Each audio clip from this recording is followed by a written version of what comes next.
Šiame epizode gaminsime 3 paprastas dovanas, kurias galėsite padovanoti savo artimiesiems. Žiūrėk, mes turėjom suktuką tokio dydžio, tai dabar grąžtas pasidarė tokio pat dydžio. Mes norim daryti padėklą, tai matuojam čia ir čia. Tai ir vienas. Senelį!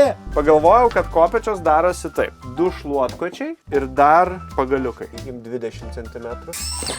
Ok, viską pasitrumpinom. Netalpa. Senovės lietuvių šlifavimo dainos.